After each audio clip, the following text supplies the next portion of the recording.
I'm really nervous. I don't know why. I've actually been here before. This is not the first time I'm doing reading, so I really have no excuse. So I'm just gonna start. Can y'all hear me in the back? Yes. Cool. So I wrote this first poem for some of my old friends. I'm not gonna go too much into explaining it. I'm just gonna read it and yeah.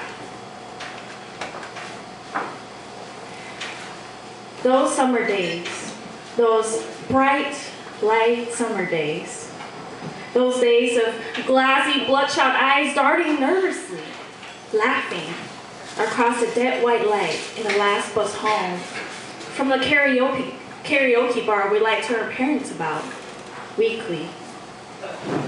Those days of sneaking, blushing, sparkling juice bottles that then made me senselessly roll down the sands with a brand new iPod in pocket and stumble to your new crush's brand new car, shamelessly laughing about it. Those days of an elderly forgetfulness reincarnated a young body noticed with love. Those days of flowing Grecian dresses, a boutique jersey knit I could not afford, of turquoise green ripples waterfalling through cracks in flea market sunglasses that cocked in shallow lagoons of sun, molded to our sanded feet. We sat in the narrow booths on second floor in Old Town McDonald's, ripping apart greasy red cardboard until we poured and pulled its guts in a haystack of slender golden strips and dipped each one into the swirling silo of vanilla soft serve until we held them like edible popsicle sticks.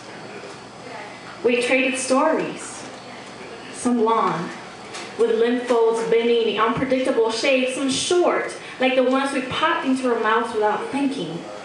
We joked about how no one had thought of calling us fries with its canary crunchy skin and mushy white interior. Bananas?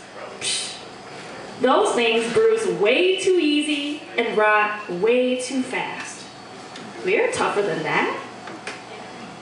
We pinky promised to never be a part of those singing huddles of smudged faces comically poking out of rented tuxedos and beaded gowns, knowing we were there for each other to break that promise together. In days after, we caught our own bus, got off at our own places, and found our own waters, our own sands. We scattered and became consumed by a future we chose to never talk about.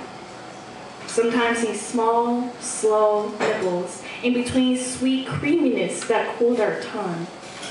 Sometimes in whole swallows, shocking, exploding salt bombs. And today, we're just merely strips of potato, flash frozen in the back of each other's reminiscence. Cheap snacks served at a moment's notice to a lazy afternoon table of ritualistic hunger we call new friendship.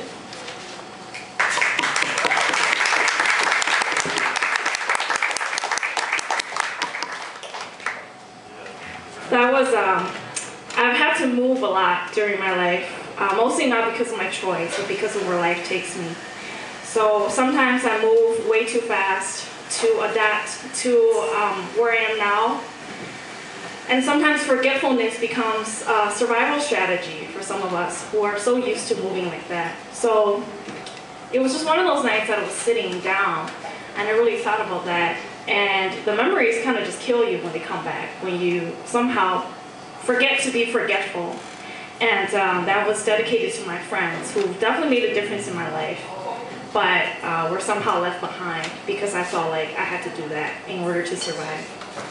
So that was a lesson learned, and I hope that nobody else has to do that. I think it's really important to keep your memories and keep the people who made a difference in your life constantly in your life and to keep in touch with them.